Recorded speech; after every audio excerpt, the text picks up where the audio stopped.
मेरे प्यारे भाई और बहनों, आप सबको मेरा हार्दिक प्रणाम। कल मैंने आपसे कहा था, क्षमाशीलता की भावना तक पहुंचने के लिए हमें 4 अवस्थाओं से गुजरना पड़ता है। सबसे पहली अवस्था है कि हमें कोई ठेस पहुंचाता है और हम उसे भूल नहीं पाते। दूसरी अवस्था है जो हमें ठेस पहुंचाता है, हम उससे नफरत करने लगते हैं।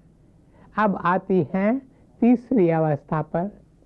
तीसरी अवस्था में हमारे घाव पर मरहम लगता है। ईश्वर की मुझ पर कृपा होती है और मैं घाव देने वाले को नई रोशनी में देखने लगता हूँ। मैं उस व्यक्ति की मुश्किल समझ जाता हूँ। मेरे दिल और दिमाग से सारी नफरत मिट जाती है और मैं नफरत से मुक्त हो जाता हूँ। एक बार एक लड़की संत के पास आकर बोली, पता नहीं आजकल मैं न ध्यान कर पाती हूँ और न प्रार्थना। मैं जब भी ध्यान या प्रार्थना करने बैठती हूँ तो मुझे बेचैनी महसूस होने लगती है। एक समय था जब मैं बहुत खुश रहती थी। तब संत ने पूछा, अब क्या हो गया? लड़की ने उत्तर दिया, मुझे लगता है एक लड़की को मैं अपनी सहेली मानती थी, पर उसने मेरे साथ बहुत बुरा व्यवहार किया। मैंने सोच लिया कि अब मैं उसे कभी क्षमा नहीं करूंगी और ना ही कभी उससे बात करूंगी। बस उसी दिन से मेरे मन की शांति एकदम गुम हो गई है। बताइए अब मैं क्या करूं? बिना शांति कभी न होता ध्यान, बिना ध्यान मिले न गुप्त ज्ञान। बिन शांति कभी न होत ध्यान, बिन ध्यान मिले न गुप्त ज्ञान। ज्ञान बिन कैसे मिले दरस दीदार। बीच शांति बैठ कर पहुँच हरि के दरबार।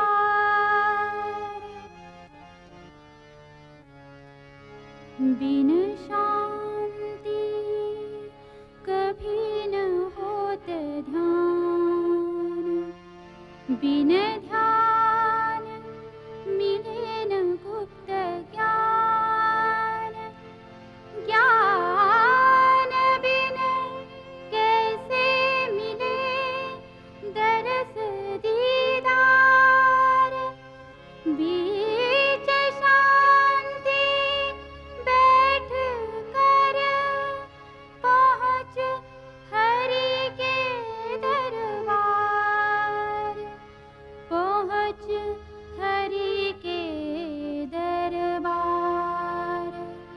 पहुँच हरि के दरबार। मेरे प्यारे भाई और बहनों, आगे संत ने कहा, ऐसे गलत प्रण तोड़ने में ही भलाई है। तुम उस लड़की के पास जाओ और उसे क्षमा मांगो। अगले दिन लड़की गई और अपनी सहेली को सब कुछ सच सच बता दिया और उसे क्षमा मांगी। उसकी बात सुनकर उसकी सहेली रोने लगी। वह बोली, तुम मुझसे क्षमा मांगने आई हो। क्षमा तो मुझे तुमसे मांगनी चाहिए क्योंकि मैंने तुमसे दुर्व्यवहार किया है।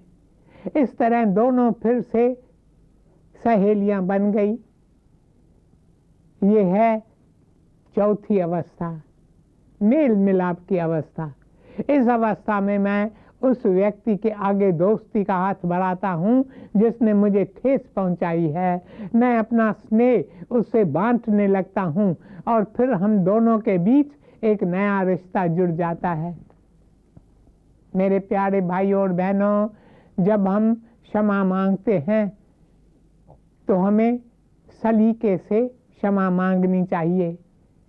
एडवर्ड केनेडी ने कहा है, it takes 2 sides to make a lasting peace, but it only takes one to take the first step. जब हम कोई भूल करते हैं और दूसरों को दुख पहुंचाते हैं तो सामने वाला इंसान हमसे रुष्ट हो जाता है, उसे हम पर क्रोध आता है। दूसरी ओर हमें भी ग्लानि होती है। कई लोग अपना दोष दूसरों पर डाल देते हैं क्योंकि हम अपनी ग्लानि से पीछा छुड़ाना चाहते हैं। इस तरह हम हालात से भागना चाहते हैं या फिर अच्छे खासे रिश्ते को ही बिगाड़ देते हैं। चीन के एक महान फिलॉसफर कन्फ्यूशस ने कहा है, यदि किसी आदमी से भूल हो गई और वह अपनी भूल नहीं सुधार रहा है तो वह दूसरी भूल कर रहा है।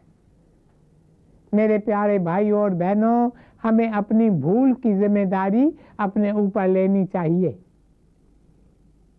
एक कार्डिनल ने कहा है, the man who can own up to his error is greater than he who merely knows how to avoid making it. 2 कारण हैं जिनके लिए लोग क्षमा मांगने से कतराते हैं। पहली बात, उनका झूठा दंभ जो क्षमा को हार मानता है। दूसरी बात है हिम्मत। इंसान में क्षमा मांगने की हिम्मत होनी चाहिए, पर अफसोस कई लोग हैं जिनके पास क्षमा मांगने की हिम्मत ही नहीं होती। जब मैं क्षमा मांगने की बात करता हूँ तो इसका मतलब यह नहीं है कि बस बिना किसी अर्थ के होठों से कह देना आई एम सॉरी, मुझे माफ़ कर दो। नहीं, क्षमा मांगनी है तो दिल से मांगनी है। जो भूल तुमसे हुई है उसका तुम्हें सचमुच अफसोस होना चाहिए। मेरे प्यारे भाइयों और बहनों, क्षमा मांगने के लिए और क्षमा करने के लिए हमें कुछ बातों का ध्यान रखना चाहिए। पहली बात, जब आप किसी से क्षमा मांगते हैं तो जिससे आप क्षमा मांगते हैं आप सीधे उसकी आंखों में देखकर क्षमा मांगे, साफ साफ बोलें तथा शांत स्वर में बातें करें। दूसरी बात, सामने वाले व्यक्ति को दोष न दें, अपनी भूल को स्वीकार करें और कहें मुझसे भूल हुई है, मुझे क्षमा कर दो। तीसरी बात, हालात को दूसरे के नजरिए से देखो, उसकी भावनाओं को समझो और उससे कहो मैं तुम्हारी भावनाओं को समझता हूँ। चौथी बात, सामने वाले को बताने की कोशिश करो कि भूल कैसे हुई। पांचवी बात, यदि आपने कोई समस्या खड़ी की है तो अब सोचो कि उसे कैसे हल किया जाए। छठी बात, क्षमा मांगने समय चाहो तो सामने वाले को कोई भेंट भी दे सकते हो। यदि तुम्हारी वजह से सामने वाले व्यक्ति की कोई चीज चली गई हो तो उसकी भरपाई करो। सातवीं बात, यदि कोई तुमसे क्षमा मांग रहा है तो तुम भी उस व्यक्ति की आंख से आंख मिलाओ और ध्यान से उसकी बात सुनो। आठवीं बात, जब कोई क्षमा मांगे तो ऐसा कभी मत कहो हाँ ठीक है, या जो हो गया उसे भूल जाओ। इससे लगता है मानो आपको उसकी बात में कोई रुचि नहीं है। नौवीं बात, जब कोई आपको क्षमा कर दे तो उसका धन्यवाद करो और जब आपसे कोई क्षमा मांगे तो उसे सराहो। 10वीं बात, जब कोई क्षमा मांगने आए तो ऐसा नहीं कि उसके सामने उसकी सारी पिछली गलतियों का लेखा जोखा खोल कर रख दें। 11वीं बात, सामने वाले व्यक्ति को कभी याद मत दिलाओ कि उसने क्या क्या किया है। 12वीं बात, क्षमा याचना के बाद सामने वाले व्यक्ति को बताओ कि तुम कितनी राहत महसूस कर रहे हो। 13वीं बात, उसके बाद आपस में अच्छा और मजबूत रिश्ता बनाने की पूरी कोशिश करो। मेरे प्यारे भाइयों और बहनों, रिश्ता चाहिए कोई भी हो, चाहे वो पति पत्नी का रिश्ता हो, बच्चों और माता पिता का हो, भाई बहन का हो, मित्रों का, या फिर साथ साथ काम करने वालों का हो। हर रिश्ते में 2 जन होते हैं और दोनों ही परफेक्ट नहीं होते। जैसा कि हम सब जानते हैं, भूल तो इंसान से ही होती है। हमें कई बातें करनी चाहिए जो हम नहीं करते, और कई बार हम ऐसे काम करते हैं जो हमें नहीं करने चाहिए। इस तरह हम किसी न किसी तरह से दूसरों को दुख पहुंचाते हैं। We have our sins of omission and sins of commission through which we hurt each other. जरा सोचो, झूठ बोलना, फरेब करना, अपनी जिम्मेदारी से मुंह मोड़ना, दूसरे की परवाह न करना, अपशब्द और हिंसा, ये सारी बातें हमारे रिश्तों में दरार डालती है। और अफसोस की बात तो यह है कि ये सब 2 अजनबियों में नहीं होता है, अपितु ये सब अपनों के साथ होता है जो हमारे करीब होते हैं। अगर हम अपने रिश्तों को बनाए रखना चाहते हैं तो हमें क्षमा करने की कला सीखनी होगी। ऐसी कोई भूल नहीं होती जो क्षमा नहीं की जा सकती। यदि हम थोड़ा यत्न करें तो हम अपने प्रेम से अपने रिश्ते मजबूत बना सकते हैं। अच्छा, एक और बात, जब किसी रिश्ते में दरार पड़ जाती है तो अक्सर आप देखेंगे कि झगड़े करने में दोनों का हाथ होता है, ताली कभी एक हाथ से नहीं बजती। जो हमारे साथ हुआ है उसमें कहीं ना कहीं थोड़ी बहुत गलती हमारी भी होती है, पर हम अपने दुख में इतने डूबे रहते हैं कि हमें अपनी गलती का एहसास ही नहीं होता, और दूसरी तरफ हम दूसरे व्यक्ति की भूल बहुत भारी नजर आती है।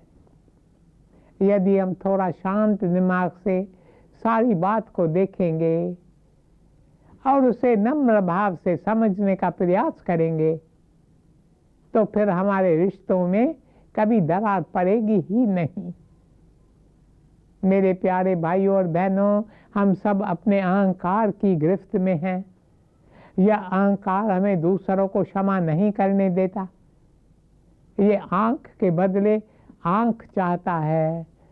जब हम अहंकार की गिरफ्त से मुक्त होते हैं तभी हम समाशील बन सकते हैं। समाशीलता मानवता के सभी महान विभूतियों के जीवन का एक मुख्य अंग रही है।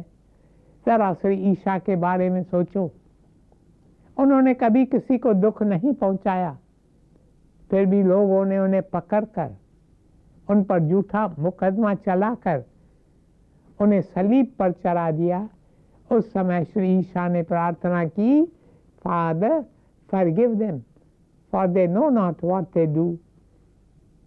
महाराष्ट्र के महान संत एकनाथ धैर्य की मूर्ति थी। वे हमेशा शांत और अचल रहते थे। नगर के कुछ धनी लोग उनसे जलते थे। एक दिन उन्होंने एक व्यक्ति से कहा, यदि तुम संत एकनाथ को क्रोधित करने में सफल हो गए तो हम तुम्हें बहुत सारा धन देंगे। संत एकनाथ प्रतिदिन प्रातः काल के समय नदी पर नहाने जाते थे। एक दिन जब वे नदी से नहाकर निकले तो उस व्यक्ति ने उन पर थूका। संत चुपचाप पलटे और फिर नदी में नहाने चले गए। वे दोबारा नदी में नहाकर अपने घर की ओर जाने लगे तो उस व्यक्ति ने दोबारा उन पर थूका। एकनाथ फिर नहाने चल पड़े। ये सिलसिला पूरे 107 बार हुआ, किंतु संत ने अपना धैर्य नहीं खोया। वे 108वीं बार नदी में नहाने गए। अब उस व्यक्ति को अपने किए पर पछतावा हुआ। जब 108वीं बार संत नहाकर अपने घर जाने लगे तो वह आदमी उनके चरणों में गिर पड़ा और बोला, हे महात्मन, मुझे क्षमा कर दो, मुझसे घोर पाप हुआ है। आगे उसने कहा, कुछ धनी लोगों ने मुझे धन का लालच देकर आपको क्रोधित करने को कहा। मैंने धन के लालच में आकर आपसे इतना दुर्व्यवहार किया, मुझे क्षमा करो, मुझे क्षमा करो। उसकी बात सुनकर संत एकनाथ ने कहा, तुम्हें क्षमा करूं, पर किस बात के लिए?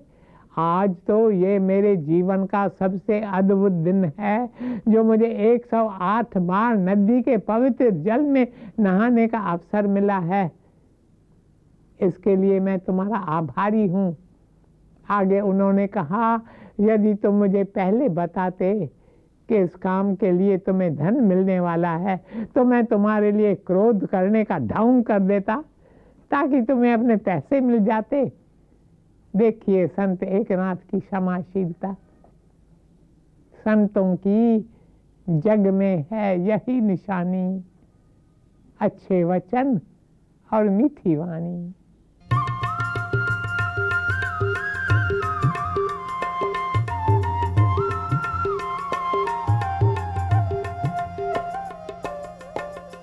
संतों की जग में है ये ही निशानी, अच्छे वचन और मीठी हो वाणी।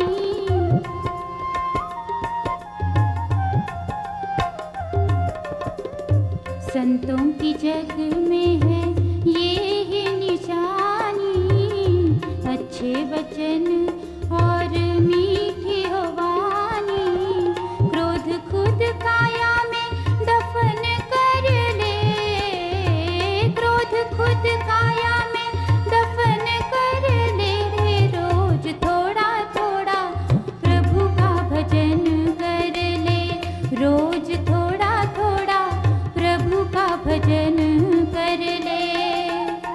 सुबह शाम हरि सुमिरन कर ले, मुक्ति का प्यारे तू जतन कर ले। रे रोज थोड़ा थोड़ा प्रभु का भजन कर ले, रोज थोड़ा थोड़ा प्रभु का भजन कर ले, रोज थोड़ा थोड़ा प्रभु का भजन कर ले। मेरे प्यारे भाई और बहनों, जब सिखों के महान गुरु अंगद देव जी ब्रह्मलीन हुए तो गुरु अमरदास ने उनका स्थान ग्रहण किया। यह देखकर गुरु अंगद देव जी के पुत्र दातू को बहुत गुस्सा आया। उसे लगा कि जो स्थान गुरु अमरदास ने ग्रहण किया है उस पर उसी का हक है। वह क्रोध से तमतमाता हुआ आया और गुरु जी से बोला, कल तक तुम हमारे घर के सेवक थे और आज तुम गुरु गद्दी पर बैठ गए हो। ऐसा कहकर दादू ने गुरु अमरदास, जो वृद्ध अवस्था के थे, उन्हें जोर से लात मारी।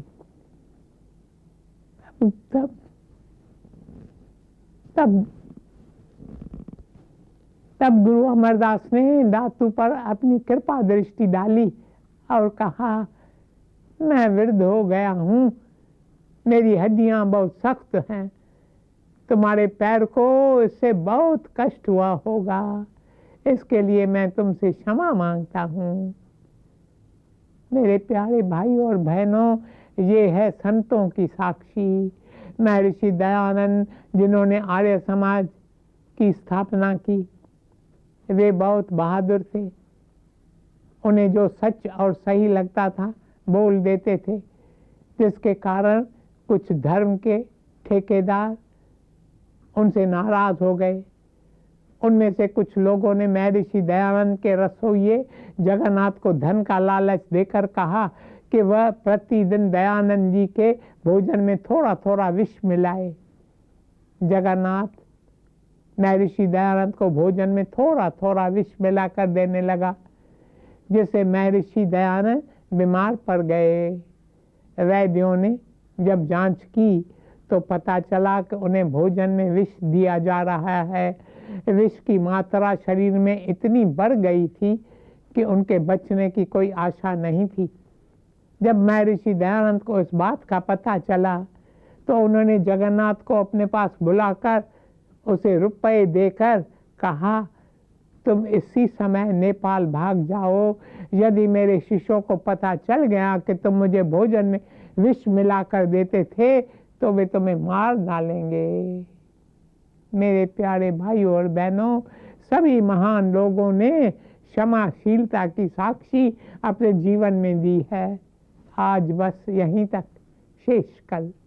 ओम शांति शांति शांति।